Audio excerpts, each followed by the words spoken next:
जब हम सुबह ट्रेड के लिए आए तो अमेरिकी बाजारों से हल्की मजबूती के संकेत थे, लेकिन डाउ फ्यूचर्स कमाल करते हुए दिख रहे थे, एकदम मजबूत।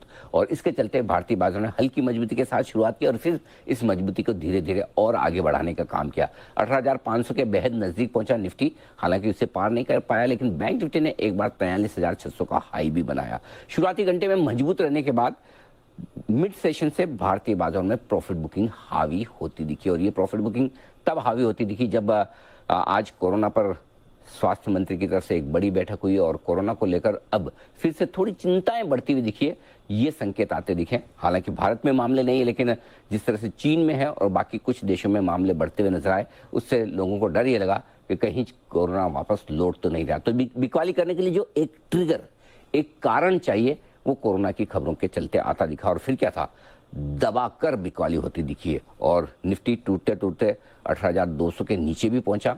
हालांकि आखिरी एक घंटे में हल्की रिकवरी के साथ 18,200 पर बंद होने में कामयाब रहा।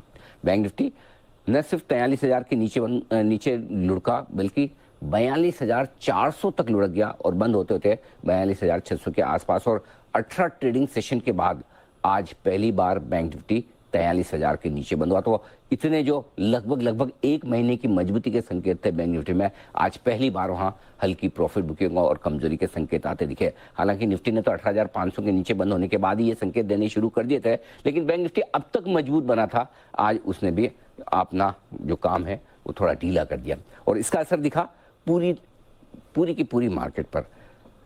मिड कैप और स्मॉल कैप शेयर जमकर टूटे, बढ़ने वाले शेयरों की संख्या बिल्कुल नहीं के बराबर थी, कमजोर शेयर कहीं ज्यादा। और फार्मा शेयरों ने कोविड फिर से लौटने की आशंका में आज तेज दौड़ लगाई और आज के स्टार परफॉर्मर सिर्फ और सिर्फ फार्मा शेयर। जहां तक कल के बाजारों का सवाल है, देखते हैं अमेरिकी बाजारों में किस तरह का रुझान बनता है, क्योंकि भारतीय बाजारों के बंद होने के वक्त अमेरिकी फ्यूचर्स लगभग 250 पॉइंट ऊपर थे। यानी कि कोरोना का डर सिर्फ हिंदुस्तान में था, बाकी ग्लोबल मार्केट्स कहीं भी कोई कमजोरी के संकेत नहीं दे रहे थे, डाउ फ्यूचर्स मजबूत है। तो देखते हैं अमेरिका में किस तरह का सेशन होता है। अगर अमेरिकी बाजार मजबूत रहते हैं और कल थोड़े बहुत हरे निशान में आपको डाउ फ्यूचर्स दिख जाए तो एक शॉर्ट कवरिंग बनती है। अब जो इमीडिएटली सपोर्ट है निफ्टी के लिए वो 42,300 42,375 के आसपास है और ऊपरी स्तरों पर 42,850 42,950 वो रेंज है जहां पर बैंक निफ्टी थोड़ा रुकने की कोशिश कर सकता है। निफ्टी का जहां तक सवाल है 18,075 18,125 कल तुरंत आपके लिए सपोर्ट का काम करेगा और रिकवरी आई तो आप 18,400 के आसपास तक बैंक